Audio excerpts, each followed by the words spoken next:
8 تیراهن 16 که با 7 تا پیچ که این تیراهنا به زمین دوخته شده. این پیچای 3-4 متری از دهنه پل اومده داخل، کابلا بهش بسته است با قوطیای 4x4 توپر. اینا پشت یه دیواره بتونیه به عرض 3 متر که این دیوار آرماتوربندی توپر.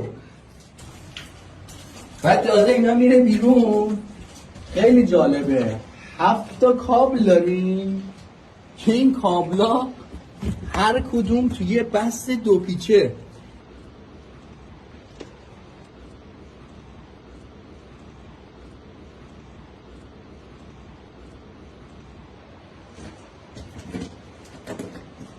تکرار میشه اون برم.